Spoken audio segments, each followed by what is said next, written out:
This is With the First Pick, the CBS Sports NFL Draft Podcast. This is episode 87. Any great 87s in your memory, Rick? Bernard Berrien. Bernard Berrien. How about Dwight Clark? Shout out to Dwight Clark. Or Reggie Wayne or some guy named Gronkowski. Oh, by the way, I should mention, I'm Ryan Wilson. That's Rick Spielman, of course. The 85 podcast, I gave a shout out to Art Monk, but as someone mentioned in the comments, Art Monk was actually 81 in Washington, but when he played for the Jets, also 81, and then he played for Debo's Eagles, he was actually 85 then. So 85 sounded weird at the time. He actually was primarily 81. So you basically trying to cover your tracks, and you were lucky that he had 85 on his end of his career. That is correct. You were correct. Also, give Debo the Eagles shout out whenever we can. All right, today's Tuesday, Rick. You know what that means? Time for our favorite segment, Pop or Drop, where we highlight some of the top performances from last week's college games. And we're going heavy on the wide receivers today, including the names submitted as a 5-star review. So, look, we know who wide receiver 1 is, but wide receiver 2 is wide open. A lot of these names we'll be talking about are squarely in the running. We'll also rank our top 5 NFL rookie performances from week 5. And, Rick, I feel like Jalen Carter might win the league MVP, not just defensive rookie of the year at this point.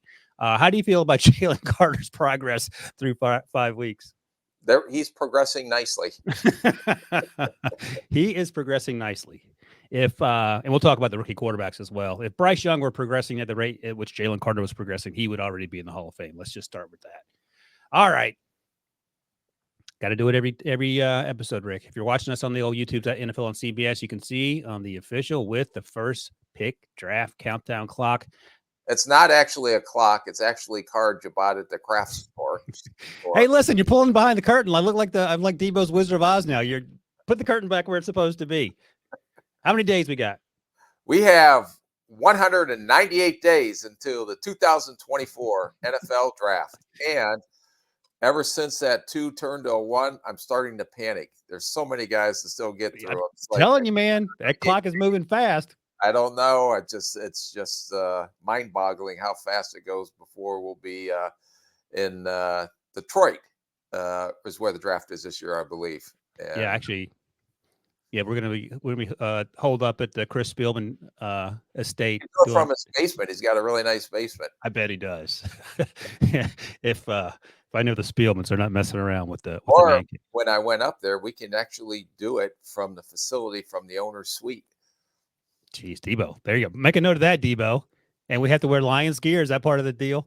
No, there's a big giant lion in the background.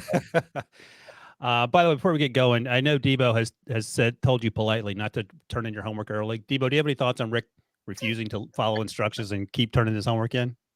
I'm trying to get this guy out on the pickleball courts. I'm trying to get him out on the golf course, and he just refuses to help himself out. I was like, I panicked when I got home yesterday from driving across Alligator Alley again. And then I was like, oh my God, we have all this homework to do. So I saw my wife. I gave her a kiss and a swim move and went right to the swim move. Yeah. You put the old swim move on. See ya. Gotta go. You gave her the Jalen Carter swim move. We'll talk about Jalen Carter in a second because that game against the Rams was fun to watch unless you were an offensive lineman for the Rams. By the way, later in the week, we're going to do another mock draft, but this time it's going to be a live one. It's going to be me and Rick, of course. We'll be joined by Josh Edwards, the CBS Sports draft analyst, and we'll be doing a live mock draft. Make the picks in real time. Rick, what's the over-under, the number of quarterbacks you think go in the first round on Thursday? Well, I don't know what you yahoos are going to pick after Mays and Caleb Williams. So it'll be interesting to see which one of you start reaching for a quarterback as we go down the list. We're at trying to work through it right now. But right now, I don't know if there's another quarterback that I would feel comfortable with going in the first round. Maybe at the bottom, there'll be some people starting to scramble a little bit to get that 5th-year option. But right now, I don't know. It's wide open. Yeah, it's going to be. I wonder if a third one's going to go in the top 10 after the first 2 because there are a bunch of teams in the top 10 need a quarterback. You would have said at this time last year if we did it, if Debo would have had the foresight to start this podcast before we did it in November, that there's no one of Josh or me or you that probably would have had Anthony Richardson going as high as he went at this point during the season. Yeah, I'll go back and look because I was doing mock drafts with some frequency last year. Luckily, not so much this year. I'll go back and look and see what I was doing around this time because, he had the strong game against Utah to open it, and then things went south for him in terms of consistency. But yeah, no, you're right. We'll talk about him in a minute as well. So, by the way, if you missed it last Thursday, Rick and I talked about the aforementioned Caleb Williams and possible landing spots after a month of NFL football. And man, there are some teams playing some bad ball right now in the NFL that are going to be scraping for the right to draft Caleb. And part of, we talk about tanking and that gets you all fired up, Rick. But part of me wonders if there was a way to make it sort of like relegation in the EPL, where obviously relegation, the final 2 teams get relegated, final 3 teams get relegated. Learn the rules. Learn the game. Oh, the final 3 get relegated. The top 2 in the championship get promoted. That's what happens. No, it must be the top 3. Either way, my point is this. So I wonder if there's a way to encourage teams, like if you finish with the 3rd worst record, you somehow have a lottery to win. I'm trying to do the math because if you're just bad, you're bad. But anyway, the point is there are going to be 4 or 5 teams in the running for Caleb Williams, and there's some teams playing some not great football right now, and I don't know if it's going to fix itself anytime soon. Anyway, check that out in the old podcast feed. When we hear us talk about Caleb Williams and potential landing spots. And finally, leave us a 5-star review on Apple Podcasts, nominate an FBS or FCS college player, and we'll evaluate his draft prospects. In fact, Rick, I don't know if you know this, Debo informs me next week we're gonna empty out the old 5-star mailbag and review all the guys still left. Those guys in the mailbag still? So guys left 5-star prospects we haven't reviewed yet. So we're going to go through those guys. They're 5-star, not the coming out of high school. They're 5-star because if you give us a 5-star rating, we will actually sit and do the work to evaluate that player that you young man a 5-star. Not the player is a 5-star rating, but the podcast was a 5-star rating. That's right. So we It have might be 5 stars though. Like they could have been 5 stars. Could be both. Yeah, but that's what's so confusing. And if we have the direction on maybe doing something other than if you have a favorite prospect out there that would you like us to review, we can come up with a fancy name other than 5-star because it's so confusing. It's confusing to the people watching this. It's confusing to me every week. Okay. I go back and see where he came. Was he a 5-star prospect or not when he came out? It's just all over the place. You know what this is? This is a function of you not having to do anything the last 30 years. You having someone to do everything for you, including punch the buttons on your pewter, as you call it. Because if we don't tell the people to leave a 5-star review, they won't leave a 5-star review. We come with some fancy name and then like, well, okay, here are the names. And then we don't get anything out of it. Yeah. Well, we'll work on that. We'll work on it. After the draft next year, I will help Debo kind of formulate some of these shows and what actually we should be calling this stuff. Okay, that's a great idea. I think I'll be in Italy for a few months. Catch up with me next September. when you get back. Yeah. Well, I can't wait for summer scouting school. I know. Yeah, who's QB1? Oh gosh. All right, let's go. All right, that's it. Leave us a 5-star review, please. Give us a thumbs up if you're watching on YouTube to help spread the word about the podcast. It is go time, Rick. We're talking about, first up, Pop or Drop.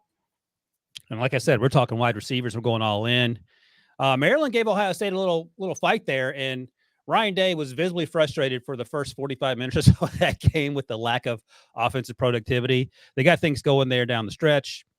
Marvin Harrison did Marvin Harrison things, 8 receptions, 163 yards and a touchdown. Mika Ibuka went for 3 catches, 40 yards, not quite the production, but you can sort of see what he does well. And we'll start there. Marvin Harrison's wide receiver 1, and then after that, we'll be having the wide receiver 2 conversation. Are you still of the opinion, or maybe you never were of this opinion, but Mika Ibuka, is he a better prospect than Jackson Smith and Jigba? I would say because he's faster. Yes. You like him a little more. Okay. Yes. He looks to be bigger on tape. He looks to be a little twitchier on tape, although Jackson Smith and Jigba's short area is really good. And we saw that time and time again when he was healthy. What's that? I don't know about twitchier, but this kid is well built. An opportunity to sit down with him. So he's very well built kid, very, very high character, everything you want off the field. He checks all the boxes. So he plays both outside and in the slot. He had 20 kick returns in 21 as a freshman, had 11 last year, punt returns, excuse me. And he is also a punt return dude this year. How much does that weigh into the evaluation? Is he going to be doing that in the NFL? Yeah. Well, I Okay. think he's more of a safe punt returner than a game-breaking punt returner. Okay. Put him back there. But, he made his hay in that Notre Dame game. Didn't have as many opportunities this last game against Maryland. It was the Marvin Harrison show. But he is, and then they have a third receiver there that's more of a down the line guy, but showing up is Fleming. I believe he's number 4 that also showing up on the film as well. Yeah. I mean, let me see. I'm going to say this and tell me what you think. I like his game, but I've yet to be blown away. And not necessarily in the same way that Marvin Harrison blows you away, because Marvin Harrison blows you away. But we've seen guys like Malik Neighbor blow us away. To say that when you're watching him and Marvin Harrison maybe one of the top receiver prospects or top offensive player prospects that's come out in a long time, that they're on the same field together. So maybe he gets overshadowed some than if he were at a different place. But when you watch him and you watch his ability to catch, his ability to accelerate, he makes big plays now when he's on the line as well. So don't get enamored with Marvin Harrison all the time. Make sure you're giving a true and fair evaluation to Egbuka. Yeah, it's easy to say don't get enamored with Marvin Harrison. I mean, you have to basically gouge your eyes out, because if you see him, you're going to. Well, if you watch the first couple of games, you weren't enamored with him. Yeah, but you talked about that, about how he was frustrated in the quarterback play. And that's the other thing, watching, and that's something important to remember. When you watch the quarterback, McCord, what's his, I can never remember his name, McCord? Yeah. And he's young, and that Notre Dame game was a turning point for him, I felt like. But he oh my gosh, especially compared to CJ Stroud, which probably is unfair to him, he doesn't throw on time. CJ was consistently on time, and that's a problem when you're running routes and you expect the ball to be there, say, in the first window, and it's not there. He's getting better. Yeah, no, I agree, but I'm saying he's not what they had last year. No. And I wouldn't have said CJ Stroud's first game against Minnesota. You keep bringing that up. Versus with Justin Fields. You just got to give, what do you say? Got to give your brother a chance to warm up. Don't erase those notes. Keep those notes. That's what he told you. We got to start playing that clip every time he brings up that game, Debo. Okay, so we feel good about Emeka. We feel great about Marvin. Egbuka is still a first rounder for you? Yes. Okay, we'll come back after we go through this list, and we'll see how you rank these guys in terms of wide receiver 2, where that running looks like. All right, let's go to LSU, where Malik Neighbors continues to dominate. 6 catches, 146. I mean, it feels like he's doing this every week. And sort of when I said Egbuka doesn't flash as often, a lot of the time that's because Marvin's the target. But Neighbors is flashing often, and he's flashing impressively.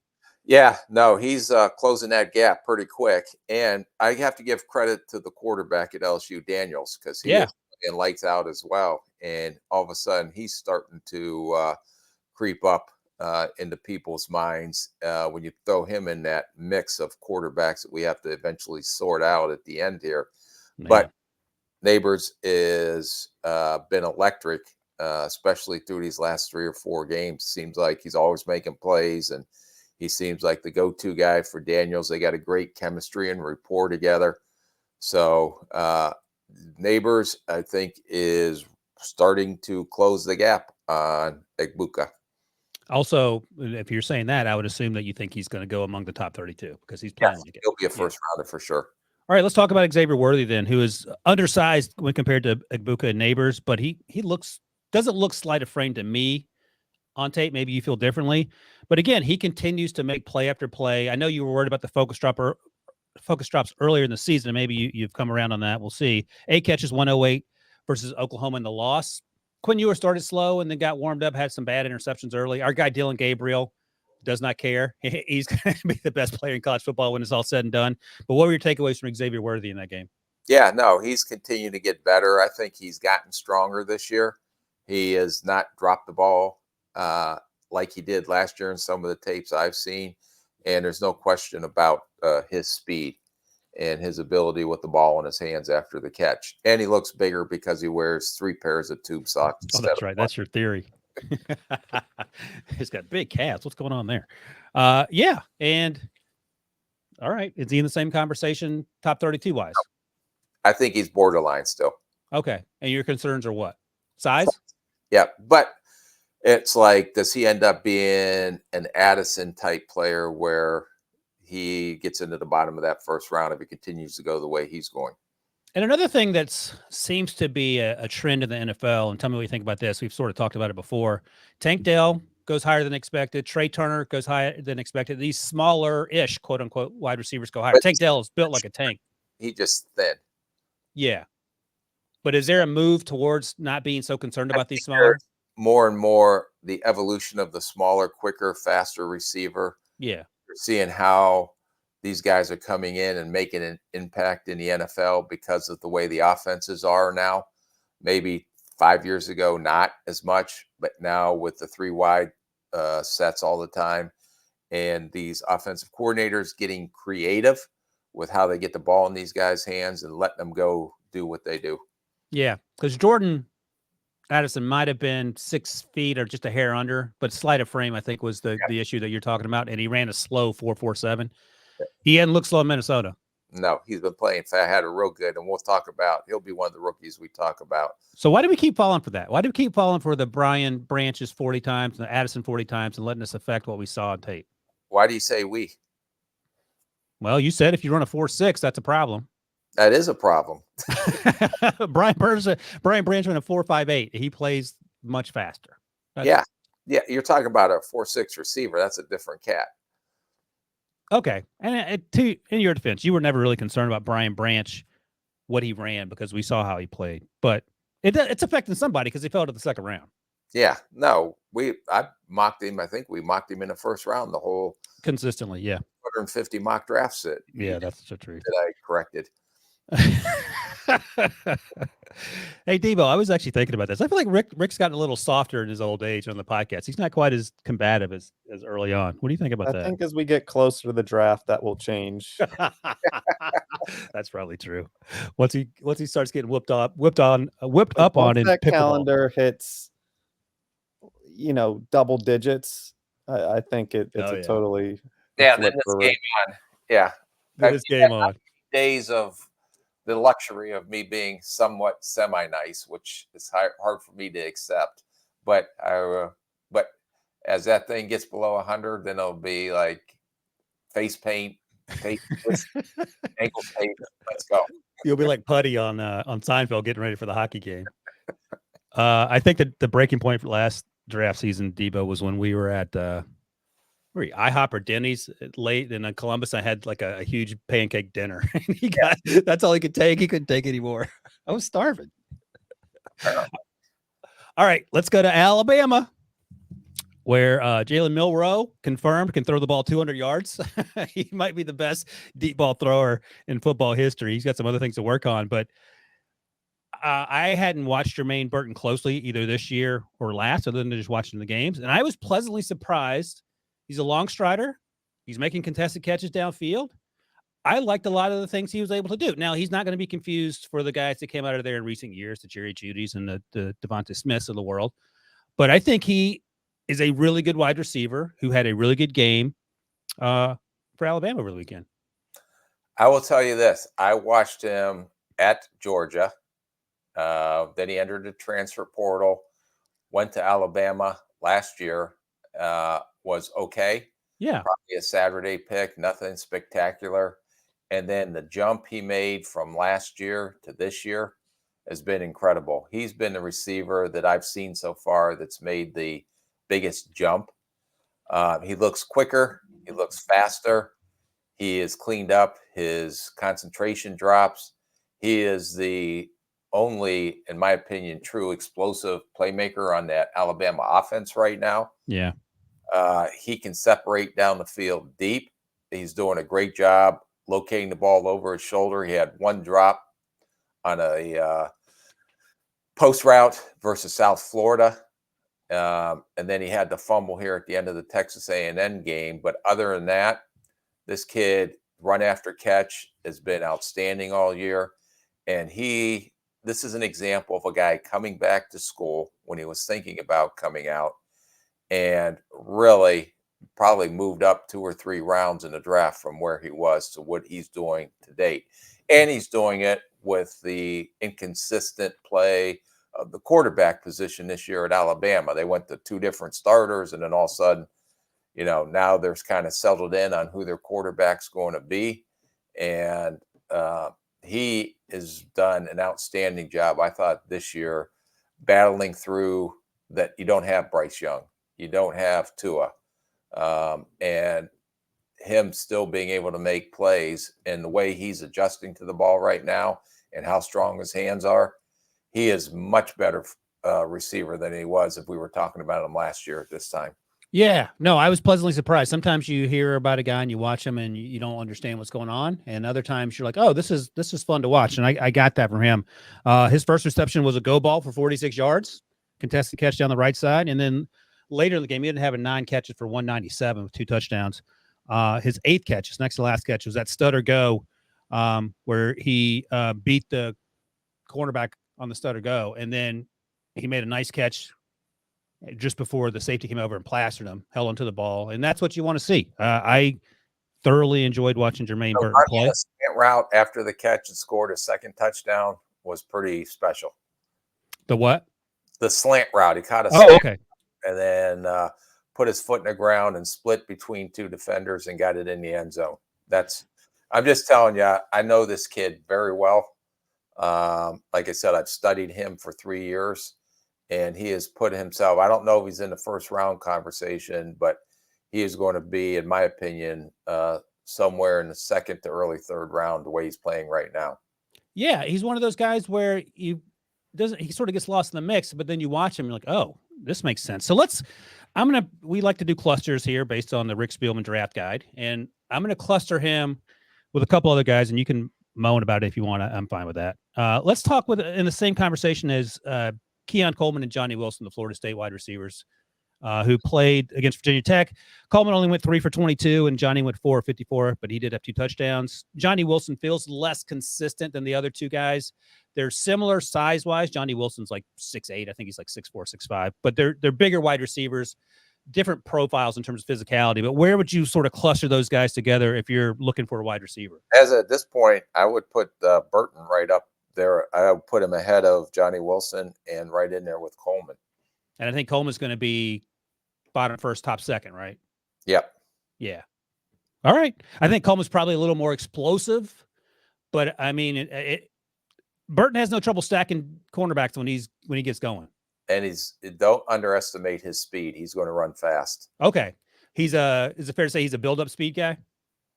He is a much faster receiver into and out of his cuts, much faster extending down the field than I thought he was. The previous 2 years I've watched him, it seems like he's going to run 4.4s when he gets to his pre-draft process. Oh, you know what? A note I wrote down?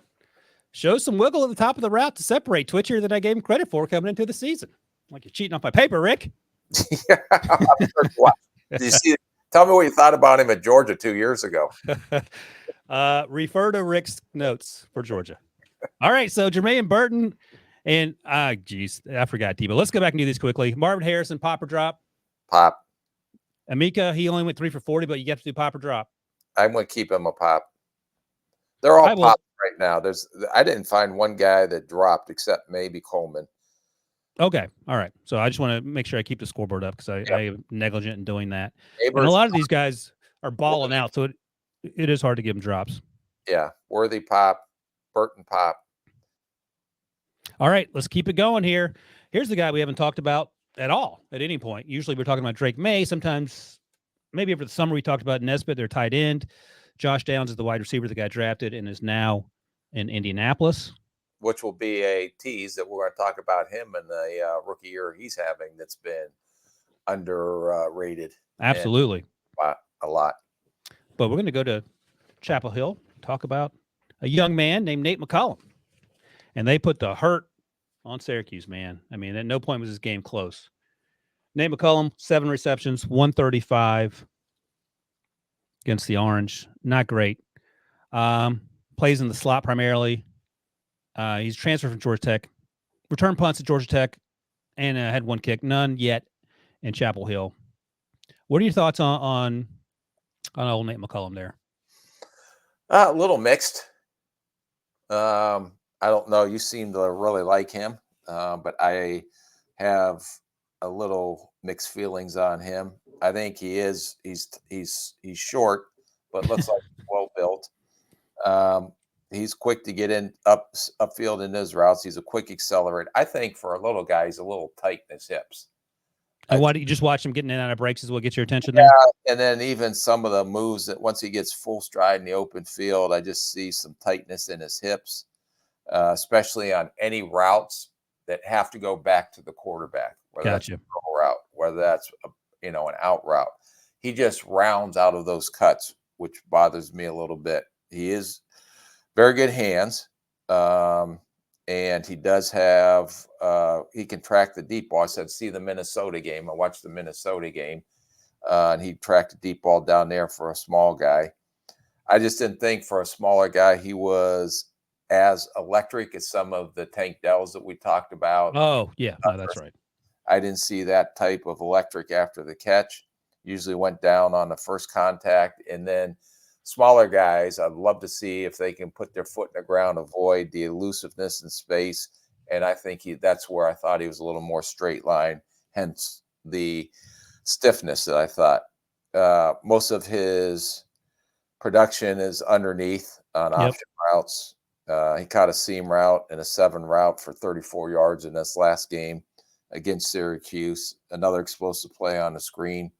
1 drop in a contested situation on a deep crossing route. I think he's a good player. I think that he is a little tight for me for a smaller receiver. Yeah, and he had the touchdown, or excuse me, the 47-yard catch that was just came up short on the little nod post there. He's not Josh Downs in terms of not as smooth. I had him as like a late 4th rounder, like day 3-ish guy right now. Yeah, good guess. What does that mean? You agree with that or not? Yeah, no, I do. Yeah. I was like, good guess. Oh, you're just saying good guess. Yeah. All right. Good guess indeed. All right. So yeah, good day for Nate McCollum, 7 for 135. He's in the mix in terms of the watch list. You see Shrine Bowl and Senior Bowl. So hopefully he continues to have a good season. All right. I don't recognize this name. Rice. That sounds familiar. Oh, yeah, Jerry Rice. His son, Brendan Rice, Colorado transfer, as it turns out, had a good game against the Buffs a few weeks ago, came back against Arizona, 4 catches for 96 yards.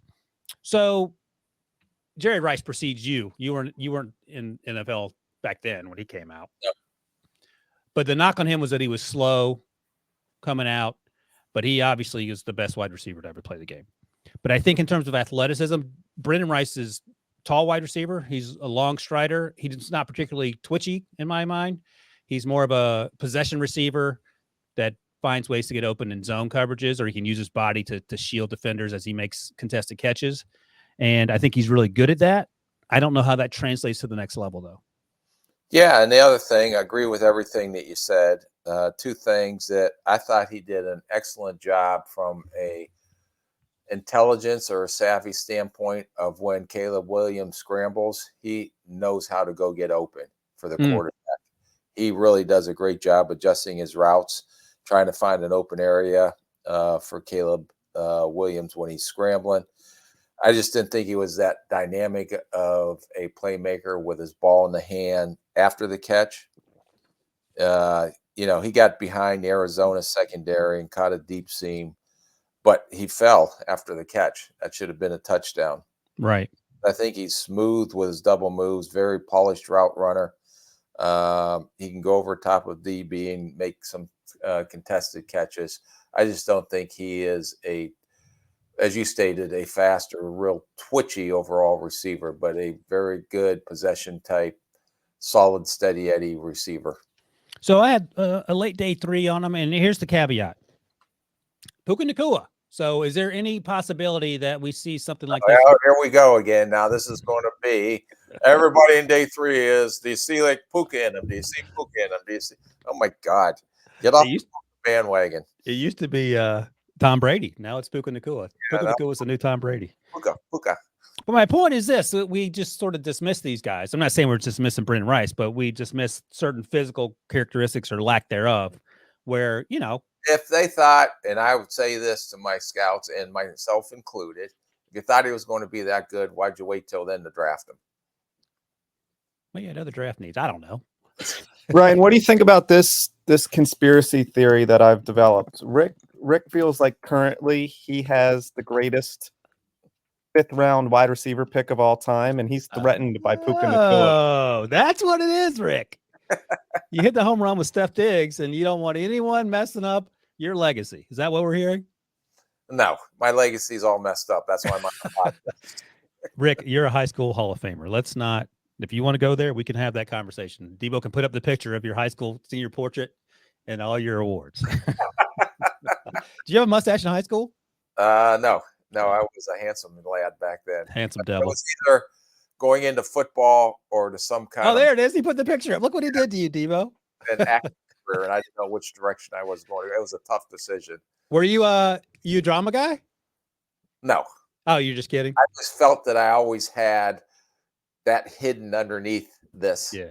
All Rugged this. good looks and sensitive underneath, right? I love the feathered hairdo. That's something else. That's a throwback. Yeah, and what October 20th, our team, and I'm going to it, is going into the Southern Illinois Salukis Hall of Fame. Oh, your college team too? Yeah, Did you guys win the national title? we won the national title. Yep, Did we talk about that? Who'd you beat? Western Carolina. Clyde Simmons played in that game. We played against Clyde Simmons was one. Wow, Cullowhee, North Carolina. Yes, Where's the game played? at the Citadel. Interesting. I'm surprised you didn't go to military school, if we're being honest. You seem like a military school. You didn't want to cut that beautiful head of hair. That's what it was.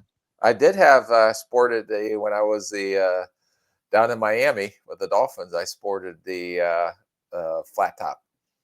Oh my gosh. Yes. Debo, if you can find the Spielman flat top. Oh my God.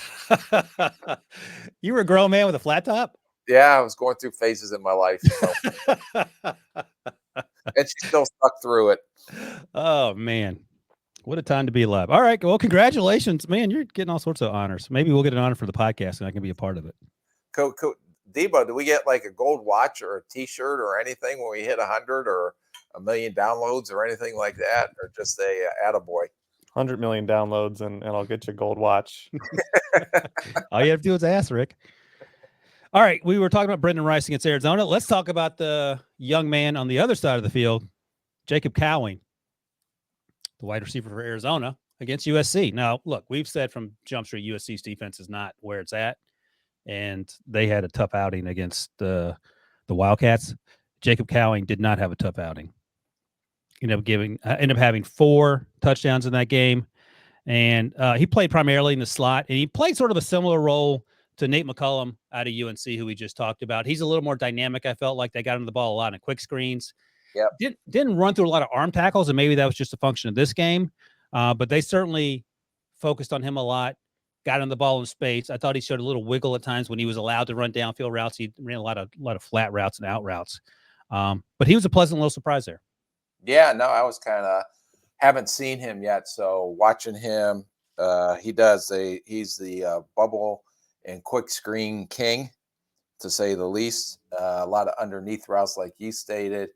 Thing that really stuck out, he's not strong, but his speed and his elusiveness really show up after the catch. I think he's a very fluid athlete. When you watch that USC game, he had a 21-yard touchdown and then a stutter go for 25 yards for another touchdown. They work him a lot on the underneath routes, and it's in this spread offense that they use. And he shows speed to separate when he gets extended down the field. He has a few drops on tapes, which I think he needs to get cleaned up a couple times, not just in this game, but just going back through all his games. Looks like he wants to run before he catches the ball. Use some, but very limited as a kickoff returner. But he was one of those slot receivers that kind of showed up as a Saturday guy for me. Yeah, and he made the Week 6 breakout players Shrine Bowl list, which Debo dutifully tweeted out on the With the First Pick podcast Twitter account. And you mentioned the stutter go he had for the touchdown. They were playing off. Here's the list of names if you're watching the Week 6 guys, and we'll be talking about all these guys at some point. I'm talking about another guy on this list in a couple minutes, just ahead of Jacob Cowie there, Malachi Corley, 5-star prospect, and also a 5-star prospect. But you talk about that stutter go. The cornerback was playing off, so he didn't bite on the stutter go. But I gave Cowie a lot of credit for still high pointing the ball before the DB could get his head around in the end zone. And that's noteworthy. Another thing I noticed, I want to ask you about this. You talked about the drops. It feels like when he has to get his hands away from his body, he struggles. He doesn't have natural hands. He feels like much more of a body catcher. And how do you deal with that when you're doing the evaluation process? I thought he extended when he had to. I thought the drops came, if you watch it, I went back a couple of times, that his head's turning upfield before okay. catch. So that's not a red flag or whatever color flag for you? The drops are, but why is he dropping the ball? Gotcha. And mine were a couple of times. He is looking upfield right as the ball comes to him and looking to run before he secures the catch. All right. Nominated as a 5-star prospect, Western Kentucky's Malachi Corley. He's been on the to-do list since this summer. Like he's not a surprise. He's been doing this for quite a while, and it just he continues to dominate. And 8 catches, 207 yards, 3 touchdowns against Louisiana Tech, excuse me. And by the way, Louisiana Tech has a dude named Smoke Harris, who we'll probably talk about at some point, who's also in the bucket of undersized receivers who just make plays. But Malachi Corley, I wrote this comp down, and I wrote it in pencil because I know you would get fired up, and then I saw it a couple other places on the social media machine. What do you think the comp's going to be? I know my comp. What's your comp? Mingo, that came out of Ole Miss last year. Well, you said shoot for the moon. I shot for the moon. I said Deebo Samuel. Come on. Did you really? He after the catch, he is an animal. Would you agree with that? Yes. Okay. So I shot for the moon. You went a little more conservative. I wish Mingo were playing better right now, and I would feel better about it. But coming out, I understand what you're saying. But he's not a big guy in terms of height. I think he's sub 6 feet. But he plays incredibly strong. He's like a running back with the ball in his hands. Now, look, Louisiana Tech, they weren't trying to tackle, it looked like, half the time. But that's not his fault. Corley's just running through dudes. And I like the fact they get him involved often, and he's consistent, and he can't bring him down, and he feels like one of these guys. You put him in the 49ers offense, he's going to have 2,000 receiving yards. But any offense, he's a guy you can rely on get the ball in his hands and let him do the rest. Yeah, him or Puka. There he is. That's how jokes work, Rick. All right, go ahead. Give me your Mingo chat up for this guy. Yeah, this guy looked like he's built like a running back. Very good athlete. He is quick for his size. I questioned his top speed from 0 to 60 initially, but when he gets in the open field, he's like a build-up speed guy. You can see his stride really. If you want a quick note, run it in slow motion when he's running in a straight line. And usually if they can cover 5 yards in 2 strides, that means he's probably going to be under a 4.5. I like that. 5 yards, 2 strides. 5 yards, 2 strides means under 4.5. Like it. But he's a really good route runner, strong hands. He can adjust, do everything. The only thing that I really was disappointed in this kid was there were too many times that I thought when there were 50-50 balls, for as big and as strong as he is, he needs to be more consistent going up and get those balls. Interesting. Okay. A very strong runner after the catch. I mean, he trucked over some dudes in the Ohio State game. He trucked over Burke from Ohio State, who I think is really having an outstanding year as a corner, and he's been a really good hitter. But he got trucked over, and he ran through some other defenders in the Ohio State game on a 2-yard screen that they ran. Really good game versus Troy. Very productive versus La Tech. The 70-yard screen for a touchdown, he trucked over a DB there, a corner there. His speed showed up as the down is extended or later in the down. So that's where I started to see when he opened his stride as he cover in 5 yards and 2 steps. Got the 29-yard seam route for a touchdown and a 48-yard little shallow crossing route, which we refer to as a zero route. Broke a bunch of tackles there. this guy was a really good football player and a pleasant surprise when I watched him. Look at that. That's positive right there. All right. I think like top of the second right now. Too much for you? Mm-hmm. All right, let me stack these guys for me. Jermaine Burton, Keon Coleman, Malachi Corman. We can throw Johnny Wilson in there if you want. Corley, excuse me. I'm going to put him behind those guys, except I'm not a huge Wilson fan. Okay, so you have him third on that list. Mm-hmm. All right, yeah, it's going to be close, but I liked him. I liked him. It sounds like you liked him a lot too. But day 2 all day, right? Yes. All right, great. All right, there's another 5-star review in the books. Keep them coming. All right, let's take a quick break, Rick. When we come back, we'll talk about these rookie quarterbacks and have some thoughts about the top 5 rookie overall performances from week 5. The world of sports never sleeps, and neither do we.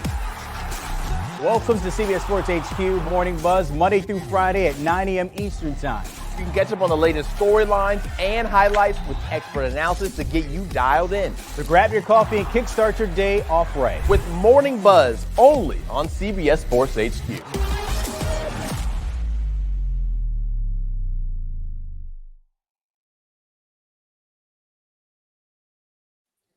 All right, Rick, you'll be happy to learn. Oh, there's the flat top. My God, look at that. You look like a villain in an action movie. Yes. I would be back. Yeah, you're definitely the German villain in like Die Hard or something. Arnold Schwarzenegger. I will be back. You look the same though, which is crazy. This is the mid 90s, late 90s? This would be early 2000s. 20 years ago. Look at you. What a handsome devil. Thank you. Same glasses though. You didn't update the glasses yet. Nope, that's my look. You never thought about getting like horn rims or something?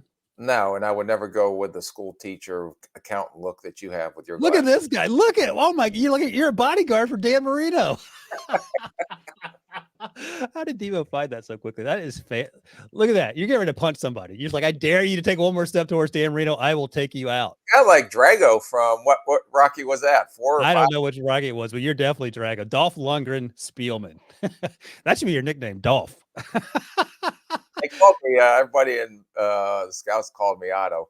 Otto Spielman, bodyguard. All line. I know, right? You're except you knew you were getting your picture taken. You said, "Let me make sure I stick my jaw out so they know that I mean business." I tell you what, Dan Marino doesn't look worried. He knows he's safe no matter what happens. You're like the Secret Service getting ready to jump in front of the bullet. Say the president, man, I love it. Flat top Rick. Man, that made my day. You'll also be happy to know, Rick, that because of Cooper Kupp, we won't be talking about Puka Nacua this segment. He didn't make the top 5. Really? So shout out to Cooper Kupp. Unbelievable. Let's start with the quarterbacks here. And look, I'll just lump them all together and you can talk about them. I have them ranked this way, and I don't think you would necessarily disagree. CJ, number 1 again, because CJ is awesome. 20-35, 249, continues to throw with anticipation, with just ripping posts in the middle of the field with a ton of anticipation, time and time again. He didn't care. Number 2 for me is Anthony Richardson, but Anthony can't stay healthy. Got hit on what looked like a relatively innocuous play, but he landed hard on his throwing shoulder, and now he's going to be out 3 to 5 to 6 weeks. We don't know. It's not great in terms of his development. It's good that they have a backup quarterback in Gardner Minshew. And then finally, Bryce Young. And Bryce got better this week, but here's my takeaway. There are 2 to 3 plays every game that bite Bryce in the butt and come back to haunt this team. Had the interception to Hutchinson, that's just a great play by Hutchinson. Throw the ball in the dirt, maybe. Catch by a defensive end on a screen. He's so good. But the other throw you can't make. He either didn't see the flat defender or he underthrew it. Either way, it was a terrible throw, and that cost him as well. So 3 touchdowns. Again, he's thrown with anticipation. Adam Thielen, I thought, did a great job of getting open, probably the best job so far this season. But talk about these quarterbacks as a whole, where they are developmentally and what you got going here. Yeah. By the way, let me say quickly. Debo has your grades. You gave Stroud an A-, Richardson a B+, and Young a B.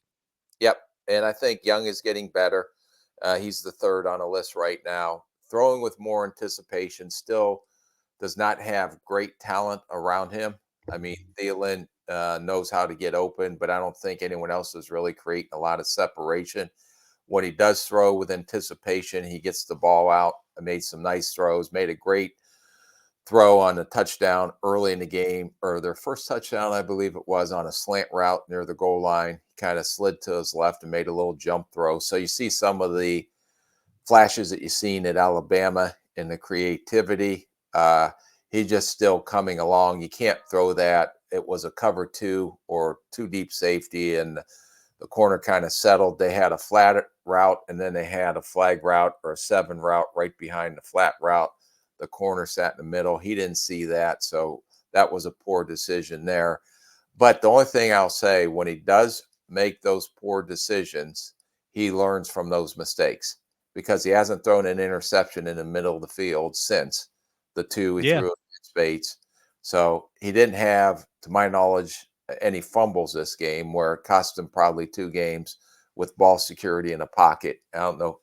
And then, Hutchinson made a great play, and that was a poor decision versus a shell coverage or 2 deep safety look, that he has to know that corner can sink back into that little corner route that he was trying to sneak in there. So let me ask you this about the Carolina Panthers in general. First of all, the offensive line continues to struggle. I keep watching Ike Ekwonu. He's having rough patches, and I don't want to call him out for young, but it just hasn't happened yet consistently. They lost Chandler Zavala with a pretty serious injury, but he flew back to the team, so hopefully he'll be healthy sooner rather than later. But overall, Frank Reich said after the game that he has to meet with the owner every Monday, and they're not fun meetings. They're 0-5 right now. You've never had to navigate that with that sort of ownership, but what do you imagine? I mean, we had meetings every Monday afternoon with the ownership, myself and the head coach. So were those meetings ever uncomfortable? And if so, oh, yes, very. What is Frank Reich supposed to say? I guess is what I'm getting at. Like, we suck. I understand it, Mr. Tepper, but here's what we're going to do. You explain what's going on, why it's happening, why this is happening, but also what you see and what you envision as it's improving through the year. The one thing you want to make sure owners, which is tough to do, is because they're successful businessmen for a reason, is just have patience. It's coming, but it's taking longer, and it's going to take some time as we continue to build this roster. But I would also emphasize the highlights and some of the stuff that he is doing positive. So what if the owner says, you promised me this in the interview, I'm not seeing it. You keep saying it's going to happen. When is it going to happen? Because I'm paying a lot of money for X, Y, and Z. Yeah, well, yes, the owner has to be on board too, because I'm sure you had those conversations. Is that where we're at? This is where I envision us being. But Detroit was 1-6 for the last 2 years under Dan Campbell, but they were explaining their vision and how it was going to get better. And finally, it clicked in last year. It actually clicked in Dan Campbell's first year, where they won some games down the stretch, 4 out of 5, I believe. Yeah. Then it started out slow in his second year, 1-6, and then they had the incredible run at the end, almost got into the playoffs. This year, now it's in the 3rd year of the program. Now look at where they're at and how they're playing ball right now. So it's not a quick fix. There's no pixie dust out there. You have to go through the growing pains. But the positive is that when you see mistakes being made, and let's say Bryce is making those mistakes, that is he, excuse me, Bless you. Is he learning and growing from those mistakes? And I believe he is. Now he'll make a new mistake, but then let's see if he learns from that new mistake. Right. So those aren't fun meetings. Sometimes you have to make mistakes in order to grow from those mistakes. Yeah. Sounds like you got a list of things you got to say to make sure everyone's on the same page when things aren't in it. Now, you're not in the same box as the owner watching the game, or are you? No, I didn't. Not with one ownership group I won't mention I was with. Other ownership group, no, I had my own box. Yeah. But I took a note every play. Right. Because I knew that more than likely I was going to get a call on Sunday nights. By the way, you mentioned Bryce not making the Jesse Bates mistakes that he made in that week 1 game. And Jesse Bates almost had an interception against CJ Stroud. CJ had 2 turnover-worthy plays. One was a batted ball at the line of scrimmage, I think by Bud Dupree, and the other one was thrown in the middle of the field. Look, he threw with anticipation because CJ always seems to, but Jesse drove on the ball and almost picked it off. And those are the first 2 times that I can remember off the top of my head where CJ almost got himself in trouble. Still hasn't had a turnover yet in the form of interception. So still doing great things. 0 sacks this week, 0 sacks last week. They got Titus Howard back there, their offensive tackle. That's great news. But I think you have to remain impressed with what he's doing. Hudson was back this week, wasn't he? Or no? I think so. I'll double check. But yeah, but the other thing too is what made CJ Stroud an A for me was that throw he made down the seam to get the game where at the end, I think there was a minute and some left in the fourth quarter, showing that he can take the offense down the field and then threw a beautiful seam route. I think it was to Dalton Schultz. yeah. Yep. And did his part to help them win the game, but they ended up not winning in the end. Yeah, great route by Schultz on that. Where did Ritter come from this week? I haven't gone back and watched it, but I heard that he played pretty well. Yes, he did. He's great at home. Maybe that's the trick. You got to just tell him he's in Atlanta every day. Undefeated at home, defeated on the road. Defeated. That's right. I think he's 5-0 and 0-4 right now. And the other thing about Dalton Schultz, you mentioned he had that touchdown at the end there. They seemed not to be on the same page early. They're getting the connection going now. Yes, Tank Dell got hurt. He had a concussion on. It was a great throw by CJ, a bit underthrown, but it was on the run 20-something yards down the field, and it looked like Tank hit his head on that play. And I don't think he came back in the game, so we'll see where he's at. But a credit to that organization for what they're able to do, even though they did lose that game. And then finally, Anthony Richardson. I mean, you saw some of the misses with the lasers. You saw some of the connections with the lasers, and you saw he only ran the ball twice. They had 8 running plays, I think, called when he was on the field for the quarter and a half. 2 running plays. One was a quarterback draw, and one was the sort of option to the right where he got crunched. So it's not like they're running him 50 times a game. I just think it's unlucky. Yeah, no, and he fell directly on that shoulder. And that is an extremely painful injury. When you get that AC joint sprain, there's different levels, 1, 2, and 3. Sounds like if they put him on IR that it was a 3, and your collarbone here at your joint, your AC joint actually pops up. Ugh. It doesn't need surgically repaired, but it takes time, especially if you have a 3rd degree AC joint sprain. That'll take time to heal. And it is a very painful injury, especially for a quarterback on his throwing shoulder. Derek Carr 2 weeks ago tried to play through it. I don't think his was grade 3, but he couldn't throw the ball down the field. So they tried to create a game plan where he's going to hit a lot of shots underneath. And then last week he looked better because that has improved, but it wasn't. And they were playing the Patriots. Yes. And it's not as significant, I think, of an AC sprain as that we just saw Anthony Richardson take. So again, let's go back to the owners' meetings on Mondays, and they say, all right, this guy's been hurt 3 times in 4 games. What do we have to do differently? Well, the one thing I noticed is on that quarterback draw is he's not trying to truck through people. He actually slid. That's a good call. And that was just an unfortunate accident, the way he got tackled. That first thing to hit the ground was his shoulder. So all that weight went down on his shoulder. But it's, is it a pattern? Because he wasn't hurt in college. I don't recall any durability issues. And is this just something that's just happening now? But I don't think it'll continue through his career. That's yet to be determined. Yeah, it sucks because it's exciting when he's on the field. But again, they do have Gardner Minshew, so that's certainly a pretty good backup plan. But it was fun to watch while those guys were out there. They're getting better. CJ's at the top, but Anthony and Bryce are improving each and every week, and hopefully AR5 gets back out there pretty soon. All right, going to take another quick break, then we'll talk about our top 5 rookie performances of the week after this. Get your team ready to move. I'm ready. Welcome, enjoy the show. Vamos. Celebrate Hispanic Heritage Month I don't mind that. with stories of heroes, Everything's gonna be just fine. home, I love it here. This town, the people. and honor. You need to remember what you're fighting for. Celebrate today and every day. Oh, cheers to that.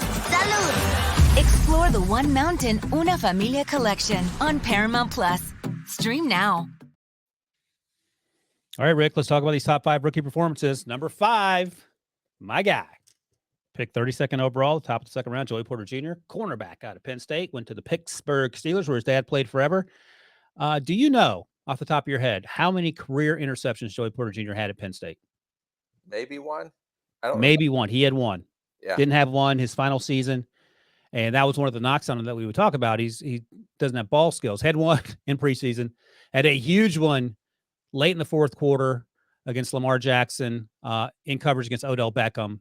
And it was an example of, and one of the concerns, if you're going to call it that, with Joey Porter coming out is that he was a little stiff in terms of transitioning. It didn't matter because he just boxed out Odell Beckham on that throw. Lamar basically threw it right to him and allowed the Steelers to come back and drive down and win that football game. What'd you see from Joey Porter Jr., who in limited snaps seems to be doing pretty well? And a note from Debo, passer rating allowed this season on 86 snaps for JPJ, 0.0. Yeah, I know, but he hasn't been targeted on 86 Yeah, snaps. I know, That's Debo. misleading, Debo. So look at the targets. But he is. Learn the game, Debo. You guys go behind your magic curtain back there with all the smoke and the I am Oz. I am Oz. All right, go ahead on JPJ.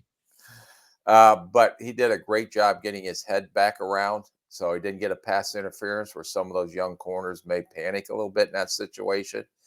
And the other thing, when he was in there, that was the only target he had his way that game. And Right.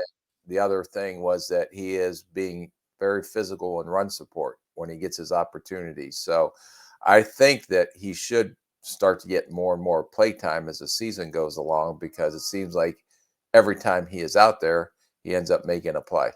It is. I noticed on the plays that went to the other side of the field, he was still pretty handsy in coverage, like well beyond 5 yards. And I wouldn't have been surprised had he gotten flagged. He didn't. But as you note, it's a simple fix. But if you get away with it, I guess you keep doing it until they tell you otherwise. Yep. All right. Number 4, Josh Downs. I'm still waiting for Alec Pierce to show up in Indianapolis. He is yet to do so, and hopefully that happens for him. They have, of course, Michael Pittman, but Josh Downs has been a pleasant little surprise there in the middle of the field. 6 targets, 6 catches, 97 yards. He has some juice in the open field, and you sort of see that. And sometimes it's hard when guys play in the slot, and we talked about it with some of the college guys in the previous segment. If you're just running stop routes, it's hard to tell what you're good at. But they're finding ways to get Josh the ball and letting him win with his legs. Yeah, no, I think Shane Steichen has done a great job. They're getting him on deep crossing routes.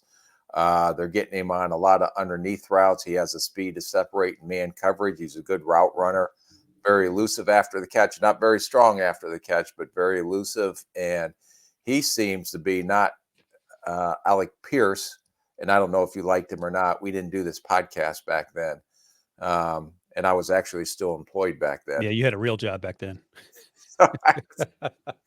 But he seems to be the guy that's getting the best separation down the field right now, and giving not only him but Minshew opportunities to make some explosive plays down the field besides Pittman. Yeah, he converted that 3rd and 16 on sort of an over/scramble drill, and Anthony Richardson threw a laser. Anthony Richardson's the only person on planet Earth that can throw a 40-yard handoff. Like, it just feels like he can, when he's on, it's on. So yeah, good afternoon for Josh Downs. He makes the top 5. Number 3, similar sized receiver physically, but he lines up outside all the time. 9 targets, 6 catches, 64 yards. He's been on this list several times this year. The Vikings' first-round pick out of USC by way of Pitt, Jordan Addison.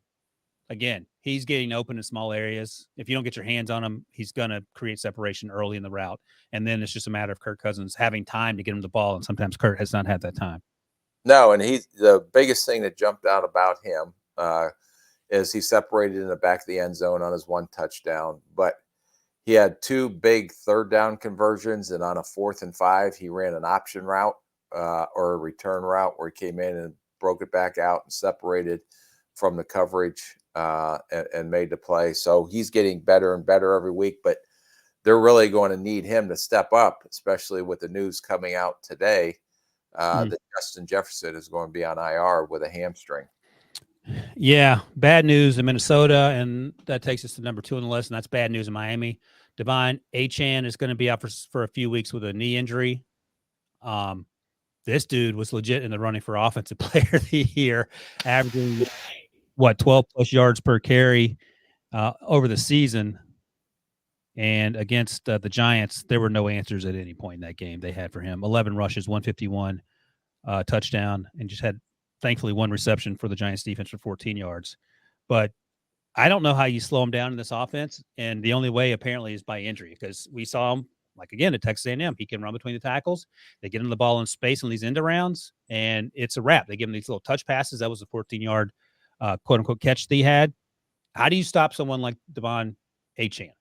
Well, I think Mike McDaniel is doing a great job scheming their offense to what this kid does, and that's getting him out in space, whether it's a jet sweep, whether it's sliding him in the slot and giving him a little, toss reverse behind the line of scrimmage and just let him go do what he has a God-given gift of being fast.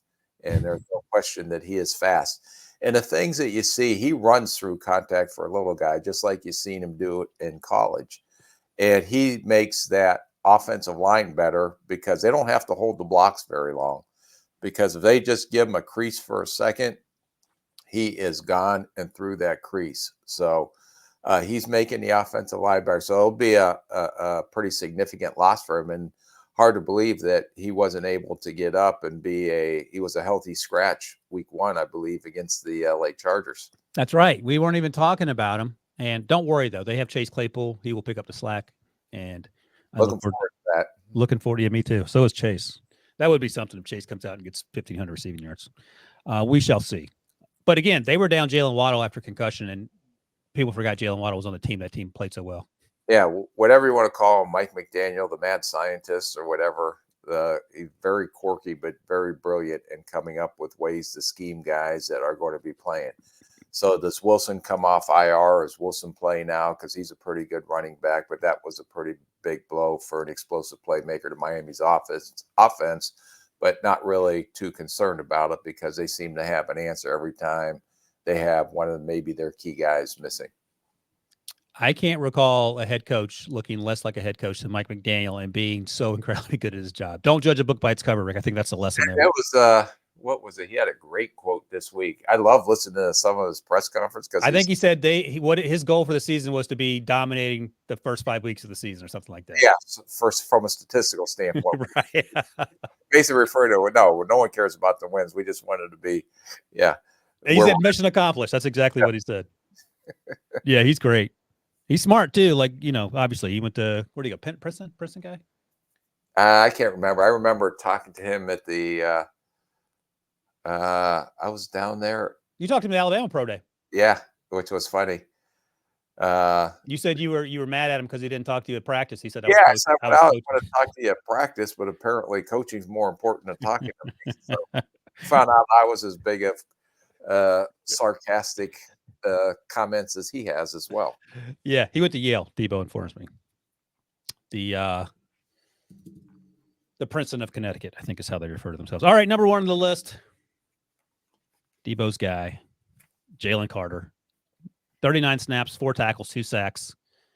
And they line him up all over that defensive line from 0 to 5 technique. And I would imagine watching him over the center, the center looked like he was a kicker next to Jalen Carter. Man among boys. It is crazy. So Steve Avila, shout out to Steve Avila, who we talked about a lot last year. Their draft pick out of TCU. I thought he held his own at times. Alaric Jackson was playing left tackle. He was holding on for dear life. Coleman Shelton was the center who looked like he weighed 135 pounds soaking wet. And he got after Shelton a few times. I'd never seen this before. He beat Shelton into 1A gap with a swim move and came back and beat him to the other gap on the same play with the reverse swim move and got into the backfield. I think he hit Matthew Stafford in that play. All right, let's start here. What's not to like about Jalen Carter? It's hard to poke holes in his game the way he's playing right now. And as much as he's shown up as an inline pass rusher, he has been very good at the point versus the run because he's playing with heavy hands, playing with leverage, can find them. Everything that you've seen on tape, you're seeing translate to the NFL. And so the other thing that was a knock on him, and I criticized him, and someone pointed that out to me, was that, he doesn't play hard every snap. And we said that same thing about Mozzie Smith, although Mozzie Smith's not in this category. It's because, do you ever think they're playing 80 snaps a game when they're in college? He's playing 39 snaps. He looks fresh. They do a phenomenal job. Philly does a phenomenal job with their defensive line rotation because they have dudes, even behind the dudes that are playing in front of them, that are just as good. And when you can keep your defensive line fresh and you have a true defensive line wave, and the coaching staff is disciplined during games to make sure that they keep that wave coming through, that's what creates a defensive line like Philly has. I've been with too many coaches that you have these guys, but yet you're afraid to take one guy or two guys off the field during the game. And then you don't get that defensive line rotation. Those guys eventually wear down, especially through a 17-game season. So, but Philly is very disciplined with their defensive line and with their rotation to keep those guys fresh. And all those guys are very talented as well. Howie Roseman just texted Debo and told him that Jalen's only playing 51% of the defensive snaps. That's keep them fresh. Keep him fresh. Man, he's so good. And again, All pro? All pro, Ryan? No. Well, Rick, Ryan, what did you say at the beginning of the season, Rick? You needed 8 sacks? I need as close as 10 that he can get, and he'll be defensive rookie of the year. Well, I think he's one defense. Well, Devin Witherspoon had the week off, so we'll see. But he has to be the front runner. Right now, he would say he is. Not that this means anything to your brains, but he's minus 175 right now. So bet $1, you win $17 million. If you bet $1, you lose $175 because it says minus in front of it. I think it's 175,000, but yeah, close enough. All right, one last question, Rick. When we're doing our gambling podcast, there. That's next. Don't hang up. We're doing it next. Just wait for that vision. Yeah. Yeah. Oh boy, you got to take some mushrooms to have a vision for that one, Dave. Past 2 years, there's been a rookie All-Pro. Both seasons. Sauce Gardner last year and Micah Parsons the year before. Yeah. Yeah. What about that, Rick? Maybe it's what week 5? Too early. All right. Yeah. Everybody, okay. Puka is the greatest receiver that ever was drafted in the NFL, and all the other stuff. You guys are bandwagon people. You're on 1 week, you're off. I can't keep track of all the bandwagons. You know what? I'm laughing through the season. Oh, relax. I'm laughing because all I can think about now is you being Dan Marino's bodyguard getting ready to beat somebody up. What a great picture. That's one of the best pictures I've ever seen. All right. That's it, Rick. That's it for episode 87. 198 days away. How's that possible? All right. Thanks as always to my guy, Dolph Otto, Rick Spielman. Thanks to Devo for producing. Thanks to all you guys who watch and listen. We'll be back later this week for our live mock draft show. See you then.